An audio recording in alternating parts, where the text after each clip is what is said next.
तो क्या हाल है आप सभी की। उम्मीद करते हैं सब अच्छे होंगे, सब बढ़िया होंगे, अपने अपने घर पर मौज काट रहे होंगे। तो भारत ने जो अपना जो विकसित देश बनाने का जो सपना रखा है वो 2047 तक रखा है। यानी कि 2047 तक भारत का सपना है कि भारत जो है एक विकसित देश बन जाए। अब विकसित देश बनाने के लिए भारत को टेक्नोलॉजी में काफ़ी ज़्यादा आगे आना पड़ेगा। खास करके जो इन्फॉर्मेशन टेक्नोलॉजी का जो सेक्टर है उसमें यहाँ पर काफ़ी कुछ करना पड़ेगा और उसके लिए यहाँ पर जो सैटेलाइट वगैरह है वो बहुत ज़्यादा क्रूशियल होते हैं। अब देखिए, भारत का जो सैटेलाइट के लॉन्च करने का जो स्पेस पोर्ट है वो है श्रीहरिकोटा में, जो आंध्र प्रदेश में आता है। लेकिन यहाँ पर वो इतने ज़्यादा सैटेलाइट्स को लॉन्च करने का जो प्रेशर है वो इतना ज़्यादा हैंडल नहीं कर पाता है, जिसकी वजह से भारत ने अब यहाँ पर एक और स्पेस पोर्ट बनाने का फाउंडेशन स्टोन रख दिया है, जो है तमिलनाडु के थुत्तुकुडी डिस्ट्रिक्ट में कुलाशेखरापट्टनम में। तो इसमें यहाँ पर जो टोटल खर्चा आएगा वो 986 करोड़ रुपए आएगा, जिसमें यहाँ पर जो स्मॉल और जो कमर्शियल और ऑन डिमांड जो सैटेलाइट है उसको यहाँ पर लॉन्च किया जाएगा। तो ये देखा जाए तो यहाँ पर ये भारत के लिए बहुत ही अच्छी बात है, क्योंकि भारत जो है यहाँ पर प्राइवेट कंपनियों को बहुत ज़्यादा आगे बढ़ा रहा है। अब देखा जाए तो भारत के अलावा यहाँ पर जो अमेरिका है वो यहाँ पर बहुत ज़्यादा आगे चले गया है स्पेस टेक्नोलॉजी के मामले में, क्योंकि देखा जाए तो वहाँ पर नासा तो है ही, नासा वहाँ की सरकारी एजेंसी है। लेकिन अगर हम प्राइवेट की बात करें तो ब्लू ऑरिजिन जो अमेज़ॉन की है वो भी बहुत ज़्यादा आगे आ गई है। और इसके अलावा जो एलन मस्क की जो कंपनी है स्पेस एक्स, वो भी यहाँ पर काफ़ी ज़्यादा आगे आ गई है प्राइवेट कंपनियों के मामले में। तो भारत भी ऐसा चाहता है कि भारत की जो प्राइवेट कंपनियां हैं वो भी यहाँ पर स्पेस सेक्टर में काफ़ी ज़्यादा आगे बढ़े। और पिछले साल यहाँ पर एक सैटेलाइट भी लॉन्च किया गया था, आपने देखा होगा। तो इसी चीज़ को देखते हुए यहाँ पर उनको बनाने के लिए, यहाँ पर उनको सैटेलाइट लॉन्च करने के लिए एक स्पेस पोर्ट की आवश्यकता है, जो यहाँ पर भारत सरकार डेवलप कर रही है तमिलनाडु के थुत्तुकुडी डिस्ट्रिक्ट में, जहाँ पर जो जगह है वो है कुलाशेखरापट्टनम में। तो यहाँ पर 28 फरवरी को यहाँ पर जो फाउंडेशन स्टोन था इसका मोदी जी ने यहाँ पर लगा दिया। यानी कि अब इसका जो निर्माण है वो चलने वाला है और यहाँ पर चल गया है मतलब। और इसके बाद यहाँ पर जल्द ही ये जो स्पेस पोर्ट है वो यहाँ पर तैयार हो जाएगा और उसके बाद यहाँ पर जो प्राइवेट कंपनियाँ भारत की वो भी यहाँ पर सैटेलाइट लॉन्च करने के काबिल हो जाएगी। यानी कि उनके लिए यहाँ पर एक अपना अलग सा एक स्पेस पोर्ट बन जाएगा। तो श्रीहरिकोटा का है वो तो यहाँ पर जो इसरो है वो यहाँ पर इस्तेमाल करेगी, लेकिन यहाँ पर जो नया स्पेस पोर्ट बनाया जा रहा है वो यहाँ पर इस्तेमाल करेगी प्राइवेट कंपनियाँ ऑन डिमांड सैटेलाइट के लिए और जो स्मॉल सैटेलाइट होते हैं उनको लॉन्च करने के लिए। तो आज इसके बारे में पूरी डिटेल के साथ बात करते हैं कि जो प्रोजेक्ट है वो कैसा है, भारत के लिए यहाँ पर क्या चीज़ें सिग्निफिकेंट है। लेकिन उससे पहले अगर आप चैनल पर नए हो तो चैनल को सब्सक्राइब जरूर कर देना। वीडियो को चाहे लाइक करो या डिसलाइक करो, लेकिन चैनल को सब्सक्राइब जरूर कर देना। तो चलिए वीडियो का आगाज़ करते हैं। तो सबसे बड़ा सवाल यही आता है कि भारत को एक नए लॉन्च पैड की आवश्यकता क्यों महसूस हुई। तो देखिए, जैसे कि आपको पता है कि भारत जो है वो स्पेस सेक्टर में बहुत ज़्यादा आगे जा रहा है। स्पेस सेक्टर में जो इसरो है वो नए नए कीर्तिमान स्थापित कर रही है। पिछले साल यहाँ पर भारत ने चांद की दूसरी सतह पर यहाँ पर अपना जो स्पेस क्राफ्ट है वो उतारा था और उसके बाद यहाँ पर अपना झंडा लगा दिया था, ये सब कर दिया था, मोहर लगा दी थी। तो और इसके अलावा भी बहुत सारे मिशन हैं, जैसे गगनयान मिशन है जो भारत अभी रिसेंटली लॉन्च करने वाला है। एक जो है एक और सूरज की तरफ भेजा गया था, वो भी मिशन था। तो इस चीज़ को देखते हुए भारत के पास मिशन बहुत ज़्यादा आ रहे हैं और बड़े बड़े जो हैवी लिफ्ट सैटेलाइट है उसके लिए यहाँ पर जो है एक स्पेस पोर्ट के लिए एक्सक्लूसिवली आवश्यकता थी कि भाई जो भी यहाँ पर जो भी मिशन होगा सरकार की तरफ से वो यहाँ पर इस तरह से किया जाएगा। लेकिन भारत सरकार ने इसी को देखते हुए यहाँ पर जो प्राइवेट सेक्टर है उसको भी यहाँ पर ओपन कर दिया कि भाई प्राइवेट सेक्टर भी यहाँ पर स्पेस टेक्नोलॉजी में आगे बढ़ सकता है। जिस तरह से अमेरिका ने यहाँ पर अपना जो प्राइवेट सेक्टर है वो यहाँ पर स्पेस सेक्टर में खोल दिया था, ठीक इसी तरह से भारत सरकार ने भी किया है कि भाई हम भी यहाँ पर नासा से कम्पीट करना चाहते हैं, हम भी यहाँ पर जो अमेरिका है उससे कम्पीट करना चाहते हैं। तो उसकी जैसी भी यहाँ पर पॉलिसी भी तो बनानी पड़ेगी ना, तभी तो यहाँ पर भारत का जो प्राइवेट सेक्टर है वो यहाँ पर स्पेस सेक्टर में बहुत ज़्यादा आगे बढ़ेगा। तो इसी चीज़ को देखते हुए भारत सरकार ने भी स्पेस सेक्टर को यहाँ पर प्राइवेट प्लेयर्स के लिए ओपन कर दिया, जिसकी वजह से यहाँ पर जो बहुत सारी जो प्राइवेट कंपनियाँ हैं वो यहाँ पर काफ़ी ज़्यादा आ गई है और इसमें यहाँ पर अपने जो सैटेलाइट है, अपने जो रॉकेट है वो यहाँ पर डेवलप कर रही है। अब देखिए, यहाँ पर जो सतीश धवन अंतरिक्ष केंद्र जो श्रीहरिकोटा में है वो यहाँ पर जो है काफ़ी ज़्यादा इस पर बहुत ज़्यादा भार है। जैसे कि बड़े बड़े सैटेलाइट वहाँ पर लॉन्च किए जाते हैं और जो इतने सारे मिशन हैं उसकी वजह से यहाँ पर जो उसके ऊपर बर्डन है वो बहुत ज़्यादा बढ़ गया है, जिसकी वजह से यहाँ पर महसूस हुआ कि यार प्राइवेट सेक्टर के लिए क्यों ना हम यहाँ पर एक नया एक लॉन्च पैड यहाँ पर बना दें। तो इसी वजह से यहाँ पर एक नया लॉन्च पैड बनाया जा रहा है और ये जो बनाया जा रहा है वो होगा 985 करोड़ रुपए में डेवलप किया जाएगा। इसकी जो फाउंडेशन स्टोन है यहाँ पर 28 फरवरी के दिन मोदी साहब ने यहाँ पर रख दी है तमिलनाडु में।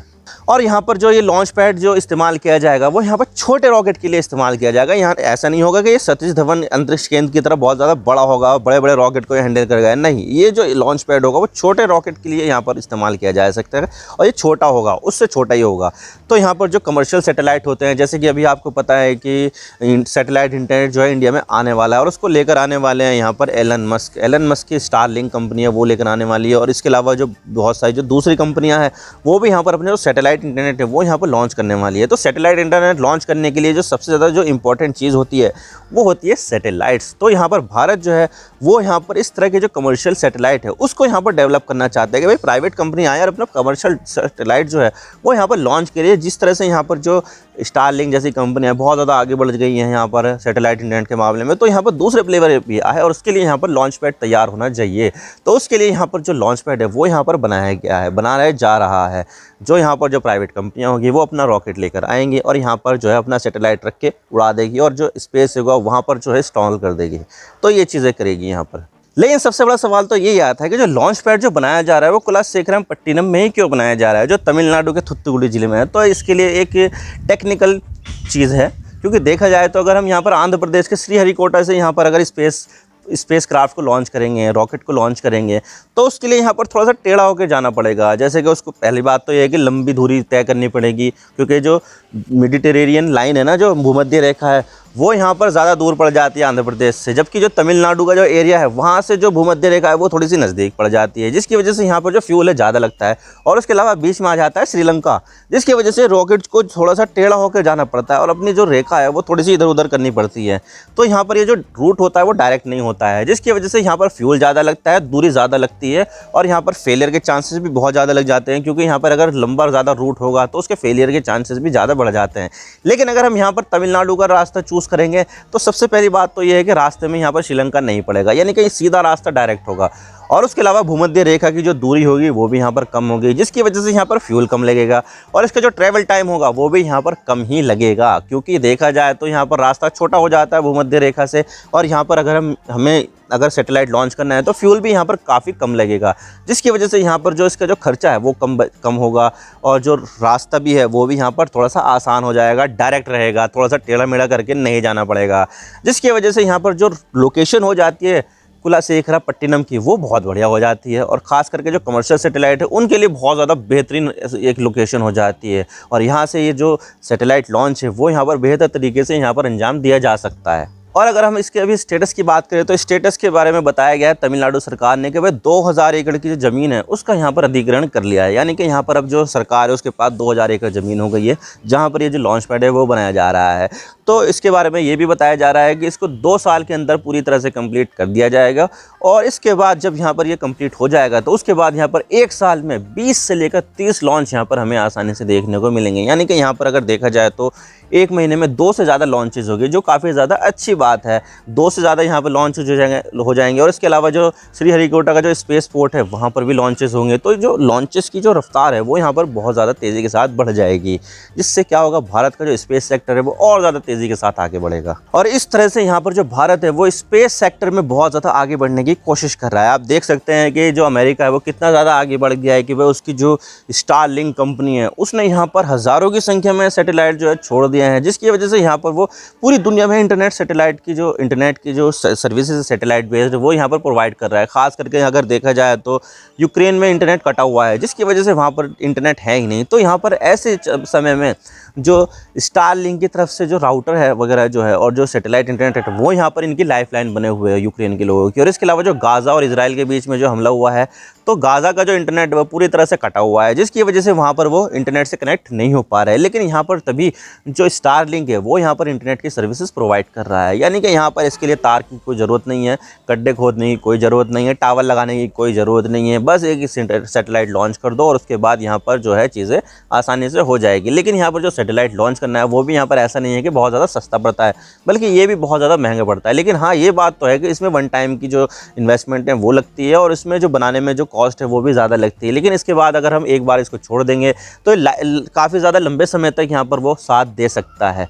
तो इस वजह से यहाँ पर जो भारत है वो भी ये चाहता है कि भारत का जो प्राइवेट सेक्टर है वो बढ़े और जो इंटरनेट है सैटेलाइट बेस वो यहाँ पर दिया जाए, और इस इंटरनेट नहीं बल्कि बहुत सारे जो सिस्टम है वो यहाँ पर डेवलप किया जाए, ताकि जो एग्रीकल्चर है उसमें यहाँ पर सैटेलाइट बेस जो डेटा इकट्ठा किया जा सके, तो उसके बाद यहाँ पर चीज़ें जो है एग्रीकल्चर के हिसाब से यहाँ पर करी जा सके। इसके अलावा जो मौसम का ये जानकारी है वो बेहतर तरीके से हासिल की जा सके, और इसके अलावा जो दुश्मन देशों की जो टेरिटरी है उस पर भी यहाँ पर नज़र रखी जा सके, ताकि हम यहाँ पर अपना खतरे जो आने वाला खतरा है उसको यहाँ पर पहले ही भाप कर उसकी बढ़िया से तैयारी कर ले।